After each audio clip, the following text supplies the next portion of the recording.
The way we get our news is evolving. Journalism, thanks to the internet, has opened up quite a bit, and the definition of journalist has as well. Continue 0.7 miles. Then turn right. And local news is extremely important during a wildfire.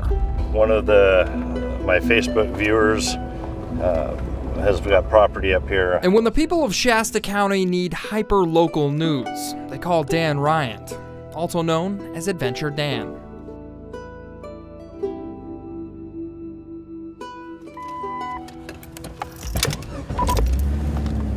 Yeah, that was a nickname that was dubbed to me by my sister-in-law, Christy, years ago. Adventure Dan is a fire chaser, and he works from the road.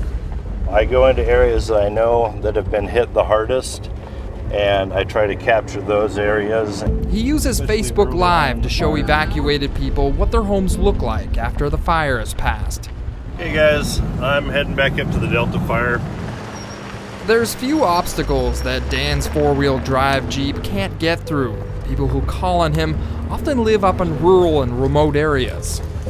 When a person gets evacuated from their home, that one of the worst things that can happen to them really is not knowing the status. You know, not knowing if they have a home to go home to or if they need to start making other plans. Today, Dan's searching an area just outside the little town of Fisher. It's 10 miles from where the Delta Fire started. There's any houses up beyond this point? No houses. Okay, good deal. And then all the houses are that way.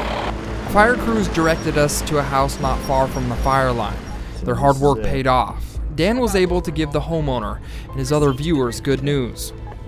Have you had some bad news to tell people sometimes? Hundreds. It's really heartbreaking when I'm able to do a live report, and as I'm going through and pulling up, everything looks beautiful around the house, and you come around a bend and the house is completely to the ground.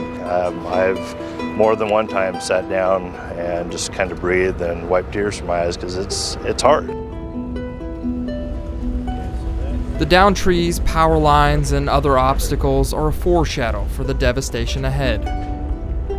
When you drive through a neighborhood and it looks like a war zone, it leaves a pretty good impact on you. And like any journalist, Dan sometimes has to deliver hard news.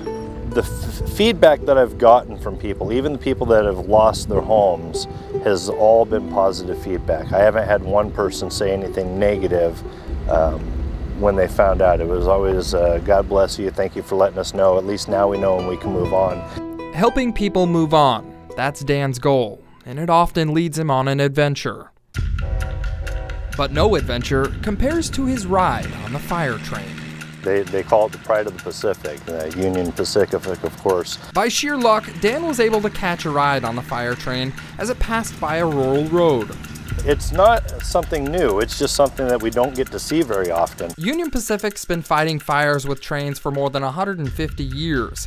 Steam trains were some of the first to help organize fire response in communities and settlements near the railroad. So the idea is to go in, get the areas wet so that flying embers get extinguished. Today, fire trains work in remote areas, spraying 200 to 500 gallons of water per minute. That water creates a lot of humidity that helps keep the fire risk down. The railroad can act like sort of a fire break. Keeping those tracks and the railroad property wet helps limit the spread of remote fires and keeps cargo trains moving. Every little boy's fantasy, you know, I'm riding a train and at the same time I'm using the apparatus to help fight the fire.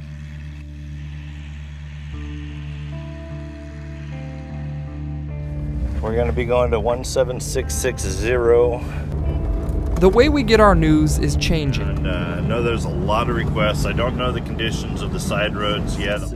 But maybe that change is for the better, especially when you know your neighbor is reporting it. And it doesn't matter if you live in a 10 by 10 shack or a 4,500 square foot home. Your memories, or the memories of that home being gone and taken from you, it hurts the same.